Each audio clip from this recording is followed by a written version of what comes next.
Inspirational Creatives, episode 273. People don't realise it, but the biggest obstacle is the business owner themselves.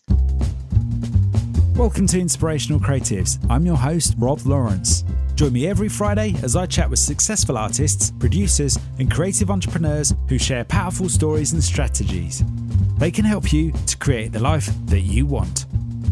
Listen each week as these inspirational creatives show you how to take your creativity to the next level. You'll learn how to create a sustainable business that inspires others and gives you the financial freedom and lifestyle that you want. Thanks for listening. Make sure you sign up at inspirationalcreatives.com to get free exclusive bonus material. And now, on with the show. Rob here, and a very warm welcome to another episode of Inspirational Creatives. My guest today is someone who can give you an insight as to what it truly means to work for yourself and run your own business around your creative talents and abilities. Running her own marketing business, LA Marketing, she started out when the internet was still on dial-up and social media was still a spot on the horizon. Her forte is using her creativity to create strategies for businesses, coaches and consultants around their marketing, and is someone who helps people to see the bigger picture despite the pace of change in digital marketing and technology. So it gives me great pleasure to introduce to you today Alison Boyle. Alison, welcome. Thank you, Rob. Thank you so much for having me. It's a pleasure to be here. You're very welcome. Glad to have you on the show. So before we begin, I'd love to help our listener get a deeper sense of who you are. How would you describe yourself and what it is you do in the world today? So I've become very, very passionate about digital marketing. And that's been born out of being in the trenches for a number of years. In fact, if I go back to when I first started all those years ago, and in fact, I'm kind of I didn't come into this entrepreneurial life intentionally. It was purely by accident. And it was my husband who had the drive to become self-employed, and I'm like, yeah, sure, I can support you, not having a clue at the time what that entailed, what was involved, and certainly what I needed and the journey that it would take me on. So it was when we started out, doing marketing, and I didn't at the time even have a marketing background, and I just learned as I went along, and that took me on a journey that's landed me where I am today, enabling me to help coaches and consultants, give them clarity around their marketing programs and giving them clarity around how to move their business from offline to online. So it's been a huge journey, and but let's talk about that maybe a bit further on, because I could go off on a tangent and I don't want to distract. No, I'd love to ask you more about your journey. But just a little bit around that, something you mentioned there I thought was fascinating is this business of actually taking our business, I suppose, offline and creating an online version of that. A good friend of mine and brand strategist, Phil Pallen, talks about when you're creating a website, when you're creating the online experience, it should mirror your real life, your offline experience. So talk to me about that transition in your experience working with people. Well, again, when people are starting out in business and when they've got this starry, magical view and idea in their head, I think they think, oh, great, it's going to be easy. I'll just do this. I'll just try and do this online, or I'll just try and do that, and I'll just do that. And it ends up being incredibly tactical. And then they get maybe a little frustrated as to why it's not working for them, because they're trying too many different things and maybe getting too distracted by too many shiny objects. And ultimately, and as I've learned the hard way, it's about having a strategy, and it's about actually taking the time to sit and document, what is it I want to do? What is my goal? And how can I achieve that? What steps do I need to take to achieve that?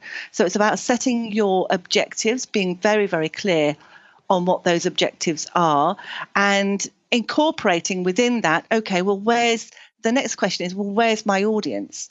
Are my audience local? Are my audience online? And if they are online, where can I find them? Where are they hanging out?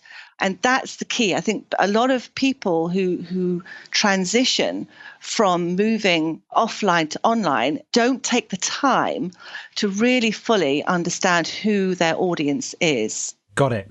So a couple of things fascinated me there is that really difficult question to answer there. What is it that I want? That's the first thing. But the other thing is too, when you talk about objectives, can you give me some examples of what sort of objectives we're talking about here? Because there's all sorts of different ways you could measure success, I imagine. Yes, I'd be interested to know what sort of objectives do you find are effective with the folks that you work with? Well, again, it's about being very, very clear on your goal, and it might be particularly when you're just starting out, and you think initially your thoughts might just be, well, I've got a job and now I want to build a business, and your thoughts will just be, well, so long as I can replace my income. So your goal then might be, okay, well, I want to replace my income, whatever that income may be. So then you have to work out, well, how am I going to do that? Then again, what people don't necessarily understand is, well, what costs are there going to be associated that I'm going to need to spend out? So actually, I'm going to need a bit more than my income because I need to cover additional costs to help me achieve that, which obviously when you're employed are hidden. You're not aware of them. So all of a sudden, when you're out on your own, that's something to be incredibly aware of. And I also believe that if you're just looking for a job and you just really want another income or to replace that income, then I almost feel like saying, well, if that's the case, then go and get a job. But if you're serious about creating a business, then you need to your sights need to be set a lot higher. So you almost need to look at what is your income, double it. That's my goal. And that's a good place to start. So, okay, let's double that. And let's plan for that for year one. Okay, so what does that now look like? And what is that made up of? What is your offer? So if you work out what your offer is and what you're charging for your offer, so how many of those offers do I need to sell to reach my goal? And is it just one offer? Is it two offers? Do you have a number of different services or products that you can offer? And then break it down. So, okay, if I sell 10 of offer A, that's great. So where's my audience for that? What do I need to do to get 10 new clients to sell that offer? Does that make sense? It does. And it sounds so simple when you spell it out like that. But I know that the reality is that we get distracted with stuff and we end up in that space of the tactical and not the strategic.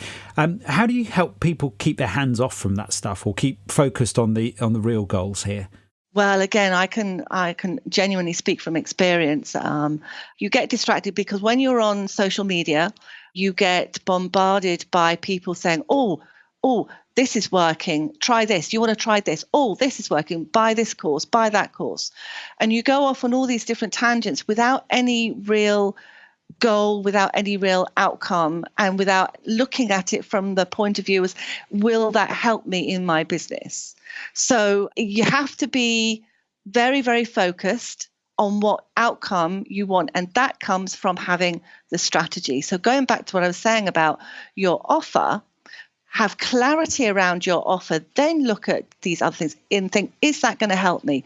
Will that help me achieve my outcome and help me sell more of my offer?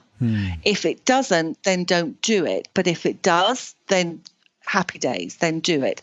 But it's all about keep referring back to the plan, keep referring back to the strategy. Is this going to help me? And if the simple answer is no, move on. By focusing and keeping your focus around that plan, around that strategy, then that will help kind of dispel all these shiny objects, because you can easily get sucked into all this stuff. And even for me, every day I get, this is going to be good.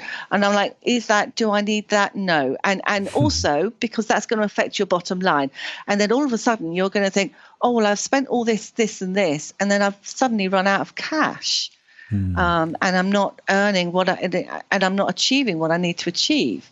So yes, absolutely paramount. And what I do when I'm helping my clients is I keep them focused. So every work and every post that they create and every blog that they write and every activity that they do on social media is all heading towards achieving that one goal. Let's come back to that. There was something you mentioned there about having an offer that sparked my interest.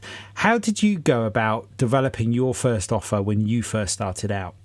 So when we started out in marketing, when it was just dial-up, my husband was quite good at designing, because I started out with my husband, and then we took on a guy who was very good at coding and developing.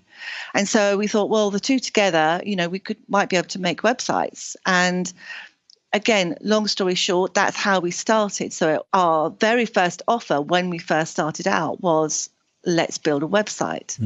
But then again, I just thought, you know what? And then it became quite a red ocean, in terms of they became popping up all over the place. A lot of other web design companies that were doing the same. And then you had to start competing with that offer. And then you thought, well, and then you had to start educating people to explain to them what it was they needed to put on their website and why they needed it and what outcome they were looking for, because they didn't understand. They really didn't know what they wanted. So they needed guidance and education. So that was our very first offer. And then we moved on and we transitioned. And I've transitioned now into a lot more automation, a lot more working on specific offers for other people. Because when you're offline and you're talking to people, say you're networking, say you're networking offline, say, oh, what is it you do? Oh, well, I do this, this, and this. Oh, well, that's nice. Whereas online, you have to be a lot more specific. So you have to take that bespoke model and create a product out of it that you can easily sell online. Because what happens is people get decision fatigue online. And if they look at your offer and they think, oh, well, I don't know, or I need to think about it, or I don't know if that's going to work for me, that means that you haven't got clarity around your offer. So for moving offline to online, it's about packaging it up, making it very, very clear, but understanding who your audience is. So when you know who your audience is, you can understand the pain, so you can relate to the pain, and then you have the solution for them that's going to solve their problem. And it's very simple. And this is how much it costs. So when you started out, were you trying multiple offers just to see which ones were working? Or was it a case of having one core offer and then adapting that core offer? Initially, it was a case of people used to come to me and say, oh, well, how much is it to do this? And how much is it to do that? And I was wasting a huge amount of time just by doing quotations all the time, different quotes for different things. And again, you're in that red market again, because being in that red ocean, you're competing on price. Whereas ultimately, and the key to being successful is actually not competing on price, but competing on value. And by competing on value, it's about understanding where that person is in their business, to taking them from actually, do you know what? Let's do a strategy. So now I moved away from I'll give you a price for X, Y, and Z to now I'll do a strategy. And since I've created that one offer to do a strategy first, with a very, very clear outcome, it's moved the needle on my business completely. That's amazing. It's about having a solid strategy. Yes. Yeah, completely. Amazing. So let's come back to some of the mindset stuff. And you touched upon there when you started out in the early days of the internet, when it was still dial-up there. How did you manage all of this stuff? Obviously there's the business side of things going on and there's the strategic stuff to be developed. But how did you manage yourself, that uncertain period of starting to run your own business? So it took me a long time to move my mindset and shift my mindset, because when we first started out in business in the dial-up days, I was very much around, I just need a job. I just need a job to replace what I had, and at the time we had 2 young children. And so it was juggling the business with the young children, with staff, and just the whole thing. And it became quite overwhelming. And I think for a long time, I just thought, I thought, like I was explaining earlier, it was just like, I just need to replace my income. But actually, then I thought, well, hold on a minute. People go into business to make a profit. They go into business to make money, and to build it and develop it. And so by hook or by crook, we managed to get it to a certain level. And then I just thought, why can I not shift? Why can I not move past this? And then again, I realized a few years ago, I thought, it's my mindset. I haven't got the mindset that I need to take it forward. And that's when I thought, do you know what? I can't do this on my own. I needed a coach. I needed to be mentored, and I needed to be around people who can help me move the business forward. And that's been a massive wake-up call for me, because, again, your business, something I've learned, your business will only ever grow to the size of the owner of the business. Because if the owner of the business only has a limited amount of knowledge, the business will never grow beyond that. So you have to expand your knowledge to move the business forward. And that's exactly what I did. That's exactly what I did. And that's made me open my mind up to thinking, oh, okay, right, this is what I need to do.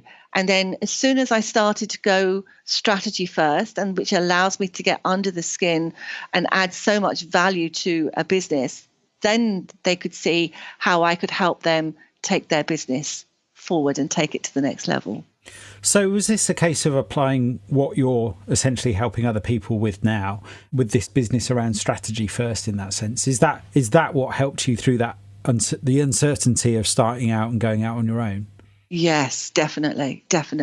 Because I couldn't figure out, for the life of me, why I'd hit a ceiling. Why had I hit the ceiling of revenue? Why couldn't I move it forward? And I just didn't know why. We were having, at the times we had staff issues. We were facing increases in our office rental premises, and we were just really struggling to maintain the staff that we needed. And all the while, I could see the industry moving. And so I was in this situation where I've got all these things to manage within the business and juggle, but at the same time, I needed to learn more to know how I can better serve my clients. So it was juggling that became, I'm like, quite overwhelmed by it. And then it came to a breaking point at about 3 years ago. And I could see, because of the people that I followed, because of the marketing gurus that I was following, people like Ryan Deiss, people like Ryan Levesque and the Ask Method. And I was on their lists, and I was actively in their Facebook groups, actively learning from what they were saying and thinking, and that's where I got caught up with the shiny object. And then I'm thinking, well, how can I apply that to my business? And all the while I could see my husband, because we were working together about 15 years at that point, and he was getting a little frustrated because he was like, but you don't want to be bombarding people. And so there became a little bit of discord there. So there was a point where I said, I know that we need to go off in this direction. And then he felt that didn't quite resonate with him. And I think he felt that he wanted to have a change by this point, which was absolutely fine. So about 3 years ago, we decided he said, do you know what? He said, I don't necessarily like the way that the industry is moving. And so he's actually gone back to his roots of doing stuff that he absolutely loves. He's very good with his hands in terms of helping people put shelves up, do painting and decorating. So he's kind of gone back to being a handyman and had a complete shift change, which actually has worked really, really well. And so he said, I'm going to leave you because he said, I can see that you've got a grasp of all of this, and I can see how you've got the passion to drive this forward. He says, so I'm going to leave you to move it forward. So that was a massive shift change for us. But it was good in a way. It can cause pain, but after you got through the pain, great things came out of it. It enabled me to say, right, okay, now I need to work with and surround myself with people who are better than me, with people who I can learn from, with people who can help me and hold me accountable, and people who can help me move the business forward. So I joined a mastermind, and which has been the best thing that I ever did. That, coupled with a course that I found online, which showed me and walked me through the process to do the strategy first. I'm like, all of a sudden, the pieces dropped into place. And that's when I saw a huge shift in the business. So I've had to completely reshape it, completely. I'm going to ask you about how you adapt to this sort of rapid pace of change in a moment. But I just want to clarify. I know what a mastermind is, but for our listener who may not know what a mastermind is, could you explain what a mastermind is? So a mastermind is like a network. But one person runs it, and they teach you the core values of business. They teach you every single element that you need to run a business profitably. So they will teach you, and one of the areas that they're this mastermind is incredibly hot on are your numbers, and actually understanding and being in control of your numbers. So working out what your revenue is, working out what your overheads are, working out what your COGS are in terms of your cost of goods, and then working out what you need to get a profit within your business and to increase that profit.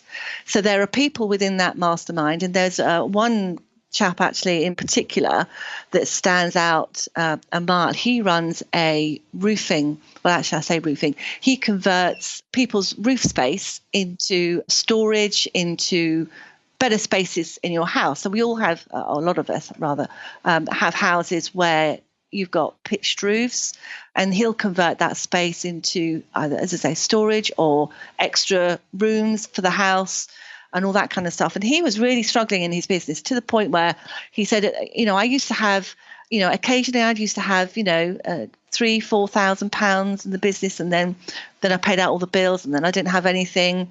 He said, and I didn't really know what the profit was or even how to make a profit. Well, fast forward 2 years after being in the mastermind and being coached by one of the coaches, and then attending mastermind meetings where you're in seminars listening to and training on how to manage your business a much better way. In the first quarter of this year, his profit, not his turnover, not his revenue, but his profit for the first 3 months of the year was in excess of £90,000. Wow. That's good going. So that's how much a mastermind will change your business. Yeah. So it's about getting together with experts in that sense, and in this instance, with a real focus on not only the strategy but the numbers too. Yes.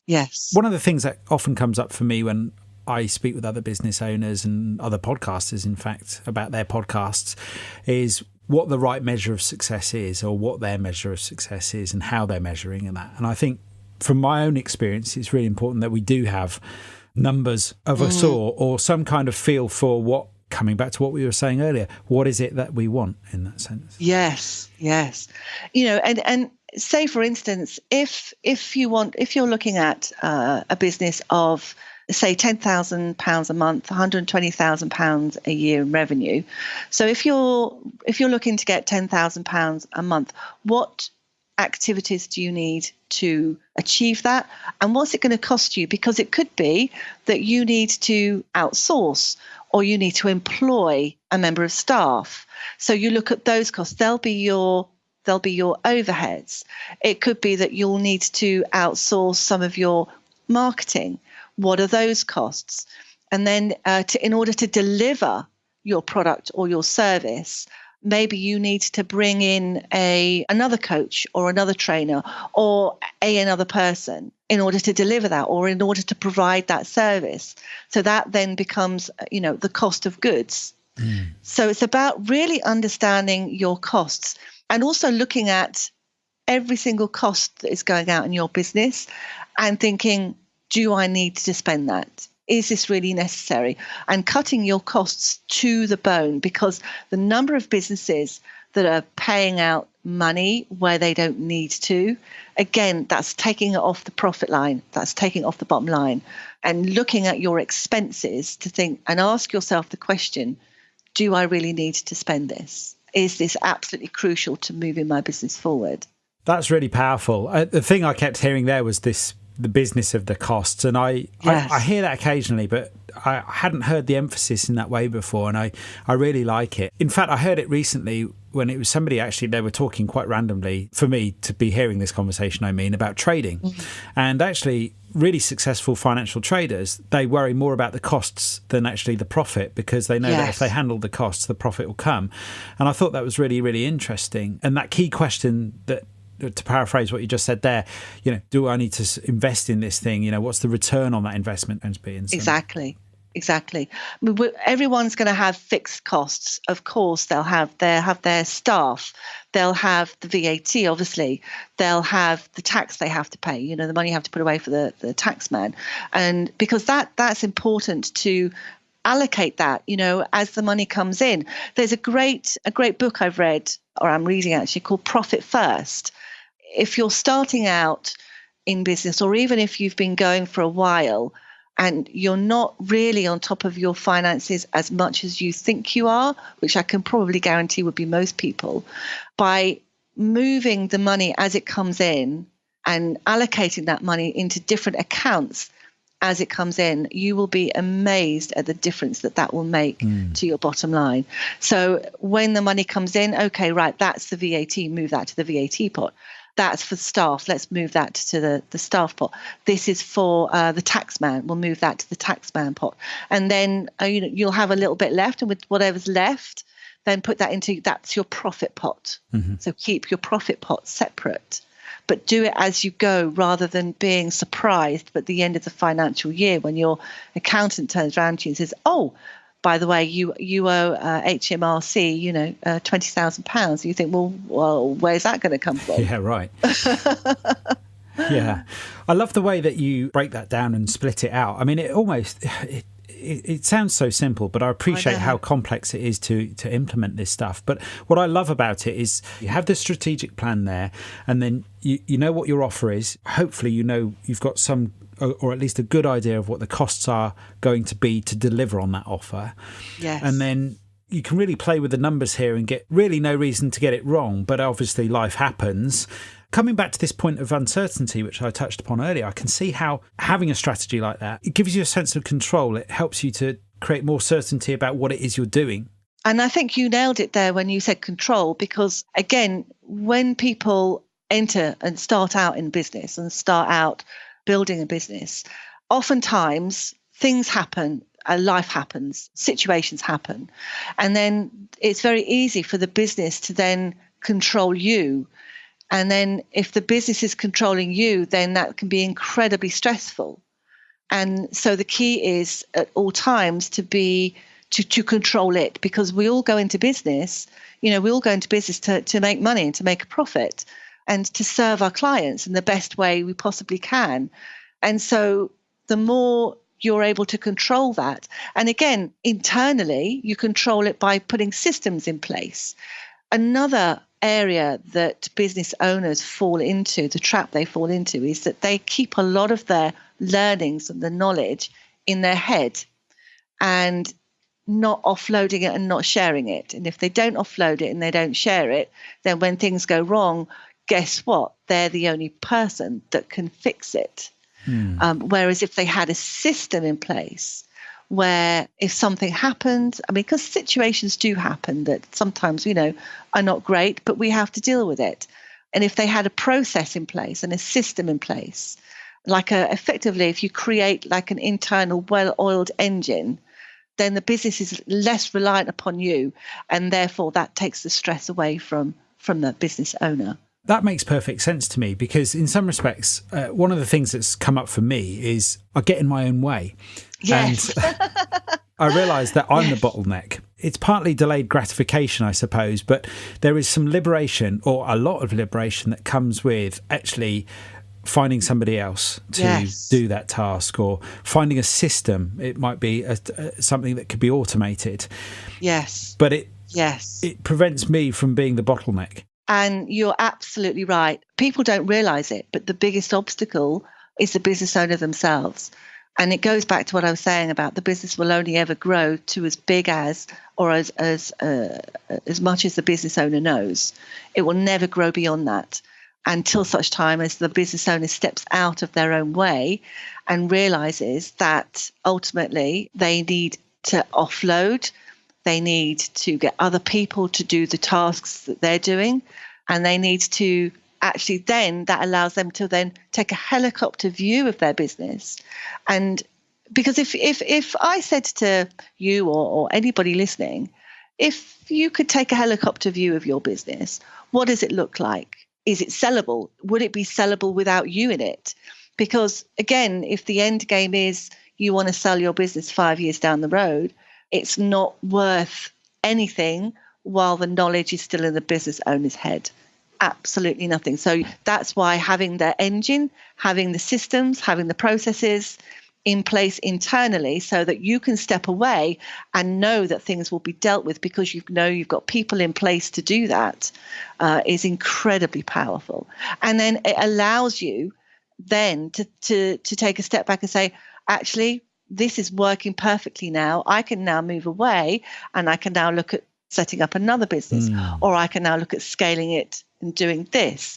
And it allows you to grow and develop as a person to see opportunities beyond your business. Because I think we all get trapped in the mindset, the business is our baby, it's our life, it's our world. But actually take a step back to take a step up, and let go of those jobs. Don't try and do it all yourself because you'll just fall over and become stressed and exhausted and go around in circles. Yeah, absolutely. And I can vouch for that first-hand experience. A couple of times I've hit that ceiling or found myself close to burnout or stressed out and realising that I'm doing most of the work. Yes. You mentioned in the early days that you used both a coach and a mentor, which I found fascinating. Again, for our listener, could you describe the difference between the two and how those relationships served you and supported you? Gosh, yes. So a coach, and the coach that I have now, is amazing and he holds me accountable. He challenges me on my thinking, and I check in with him every 2 weeks. And I supply him every 2 weeks with my numbers and my progress on my strategy. So he'll keep me accountable along the way.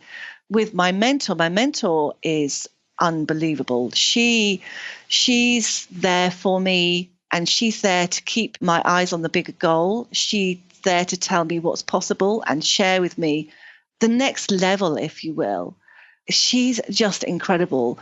And I've known her for about 3-4 years now, and we've become very, very close. If I say to you, her clients pay her a minimum of $1 million a time, that's the mindset that she's at right now. Wow. Yeah. And that mindset she passes through to me. She's been just a massive, massive support in believing what's achievable, because anything can happen, and the only thing that stops you is your mindset. Yes. So this is all about expanding our mindset and thinking differently. Was that a natural evolution for you, or were there certain triggers or moments in your mind that enabled you to grow your mindset? Yes, it's, again, going back to the early days of the business, I didn't know. I was in that state of I didn't know what I didn't know. Yeah. And it wasn't until I just something in my head thought, there's got to be more to it than this. There's got to be, I feel we've hit a ceiling here. Why have we hit a ceiling? And I have a curious nature. And because I have a curious nature, it took me down a road of asking questions that I wanted to find answers for. And it wasn't until I started to find some answers that I realized what I didn't know. And it was when I realized, oh, wow, okay, I need to address this. And it was then I thought, you know what, I have to now invest in myself, because I need to, and I didn't realize that I didn't know what I didn't know. But then I found out, oh, now I know what I don't know. And then, and that's how I came to fix it. I had no idea, actually, interestingly, I had no idea of the personal journey it took me on, and my coach has said to me, he said, Alison, he said, the change in you, he said, is unbelievable. He said, when we first started working together, he said, I was at a point where I said, I don't know. I was at a point, I don't know that I could have helped you anymore. He said, but then something happened. He said, and now, he said, oh my God, the change has been amazing. And so, and I can see it, and because I've taken a different view and I've learned what I don't know, and I'm still learning, always. And now the way I look at things and how I think about things is way, way different to all those years ago. Yeah. What do you think that change was that your coach spotted? He said, just the conversations we're having, he said, is so different. He said, you were very stuck in a tactical way. He said, and in trying to get your mindset to shift, he said, it just wasn't shifting. He said, but now we're having very, very different conversations. He said, and I've seen it as well, because I'm now able to help so many more people with the knowledge that I have. And I can see how important it is to do to work on the personal development, because it just changes your life. You see things so differently. You set the bar so much higher, because you see so much more is achievable. You learn about other people as well, and the people that you are in your life. And I'm not going to lie here, there are friends that I have had to, I want to say, no longer be friends with, which has been quite a tough thing, because you've moved on and you've moved your mindset to be a lot broader, and then the friends haven't, and they've remained a closed mindset, or they've remained quite negative. And the worst thing you can do is to be around people who constantly pull you down, or constantly are in that frame of mind where nothing's ever going to work. That is a symptom of growth. Yeah, that's definitely come up before in the podcast, speaking to a number of people, this business of the importance of who you surround yourself with on the one hand, and then on the other hand, this challenge of having to move on, and more of a challenge, obviously, if it's family or very close friends that we've known for a long time, having to kind of step away or share less space with those people. Yes. How have you managed that personally yourself? It's been tough. It has been quite tough, because what's happened is as you've grown and developed, you then start to spot traits in other people that maybe you don't necessarily like. And it's very tricky when you challenge them on it, because they're very defensive, because they're not in the space and haven't been on the journey that you've been on. And so it's not easy. And I wouldn't say it's easy at all. But, and if I look back now, yes, am I sad? Yes, I am sad. But then I think actually that friendship ran its course. It ran its course. I've chosen a different path. I've chosen to expand my mind and to move on and to surround myself with great people and people of a similar mindset. And what I can't be doing with, and I haven't got the time for, is for people who pull me back, because that doesn't serve me. And so you look at things quite differently. And yes, it is tough. But then, realistically, it ran its course. That happens with friends sometimes. And I'm sure I'm not the only person that's had that experience at all.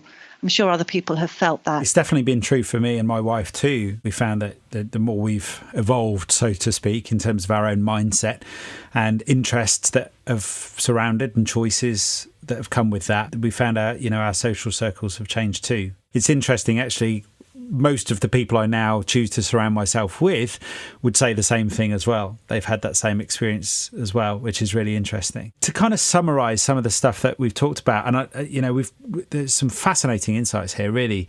With all of the experience that you've had, what's the best advice you could give to somebody right now in terms of getting started with their digital marketing strategy, getting started with their business, getting started on a journey not dissimilar to yours, perhaps?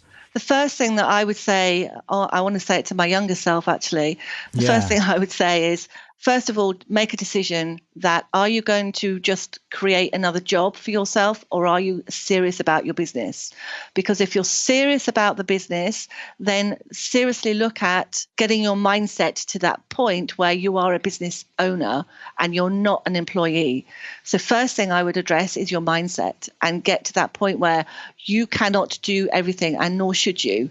Focus on what you do best and build a team around you, build an A team around you. The second thing that I would suggest is be very, very clear on what your offer is. Have that crystal clear and make it very, very easy for people to buy from you. Make your website very clear on the pain points and what is your offer that's going to solve their problem. So you also really, really need to understand your audience and get clarity around your offer. They are the most important things, because if you can understand that, then the rest is just putting systems in place for that to be implemented and scaled online. And if you, again, are serious about your marketing your business, and people say to me, oh, should I do Facebook ads? Should I do Google ads? Should I do this? The bottom line is, start organically first you'll have a small budget when you're starting out. So start out organically. And by organically, I mean your own Facebook page or your own Facebook profile. Post on there, post on your page, post on LinkedIn, connect with like-minded people, connect with your audience on LinkedIn. That's a great place to start, and start to reach out and have conversations. You could do networking events as well, but be very, very clear on your offer. And then when you know that your offer is proven, you've got results from it, then start to do the paid advertising. Because when you're doing paid advertising, so your paid Facebook ads and your Google ads and your YouTube as well and Instagram, those platforms are there to amplify your offer. They are there to amplify what is already successfully selling. So that's the route that I would take. That's great advice. Great. So with all of that, what would you say the very first step, the first micro step is that someone could take right now to get started? First micro step is understanding what your skills are and figuring out what your business is about. If you still have questions on what your business is about, and you're really not sure about what you're offering, and you're really not sure about your services, the best thing that I would suggest is contact people that you know in your network, build your network of business people. I would do a deep dive survey. I would seriously ask the question of people that you know and ask them, what is your biggest challenge when it comes to XYZ? So the very, very first micro step that I would do is to get data, because the key to being successful now is about getting data and understanding the data. Because if you've got the data, that's going to give you the information that you need in order to then put the right offer in front of the right people. So that's the first step that I would do, is do the survey. If you've got clarity on your offer, get out and sell it. Get feedback, get follow-up, get feedback. And if you know that it's got legs and it's really is scalable, then you need to work with a company like myself who can help you take it to that next level online. That's brilliant. Thank you so much for that, Alison. And I really love the way you've just spelled that out really clearly for someone to follow. So just some other questions I'd love to ask you as we wrap up here. They're questions I like to ask all of my guests at the end of the show. What's inspired you recently? Oh, wow. Gosh. I think what's inspired me is my kids a lot. I see kids come out of school, and I see kids come out of school. Some go to university, some go into apprenticeships. And one of the things that schools don't teach really is they don't teach you how to manage your money. They don't teach you how to run a business. And if you think about it, there are about 50% of the workforce are self-employed now, but they don't teach any of that in school. And I see a lot of kids think and believe and not have confidence in themselves to believe that they can do this. And my daughter, I think, was a prime example. She came out of school. She said, Mum, I don't want to do university. It's not for me. But she said, I don't know what I do want to do. And I think that's very typical of a young person, 18, 20 years old, thinking, what do I do? And I think there's big expectations on the youngsters these days. What is it you're going to do? What are you going to do for a living? And life isn't about, what are you going to do? Life is about enjoying the journey and enjoying what you do in life, in whatever it is you do. And so for me now, giving Sarah this opportunity, my daughter this opportunity, and giving her the skill set now that whatever she does in life, she's got the bigger picture involved. So for me, my drive is to help younger people and show them what's possible, because I think they come out of school with a fixed mindset and blinkers as to what the options are, and the options are so much bigger than what they think they are. Agreed. Amazing. And what are you grateful for today? I'm very grateful for my family. I'm very grateful for having a wonderful, supportive family with the business, because, without the support of the family, it makes it a lot harder. And the people that I've met along the way, I'm incredibly grateful. And I've got a great set of mentors, the people in the mastermind, the network that I'm in, the clients now. I work with clients who are absolutely amazing, and they work so hard, and I know how much I can help them make a difference. So I'm incredibly grateful for all of that, and just being alive. And I think there are times when we all feel that, God, is this what it's all about? But actually, there's a wonderful opportunity in front of all of us. And, if everyone could see that, then the world would be a much better place. Amazing. So I'd love to know, actually, Alison, out of curiosity, what are you working on right now? What's next for you? The next thing that I'm doing is I'm building the business to get coaches and trainers in to help them scale online. And I should be doing that for probably the next year or so. But then I think the next thing for me to do is to actually create my own online course, because there are people that have said to me, how can I do this myself? And actually, it's something that's been on my mind, is that I do need to convert this into an online course, which will be my next challenge. But right now, I'm quite happy doing the implementation and working for some amazing clients. That sounds fabulous. So where's the best place for our listener to connect with you and find out more? To find out more about my Foundation for Growth, they can go to my website, which is www.alisonjboyle.co.uk. And that gives you all the details about my strategy that I can do for you to help them develop the plan to get them going online. And in terms of my agency, the agency is www.lamarketing.co.uk. But please feel free to connect with me on LinkedIn. I'm on LinkedIn. Just look for me under Alison Boyle. And on Facebook, by all means, I'm open to connecting to people on Facebook too. So you'll find me on Facebook. Brilliant. Well, thank you so much for your time today, Alison. I really loved this conversation. You're welcome. You're very welcome. Thank you so much for having me. It's been an absolute pleasure. Thanks for listening.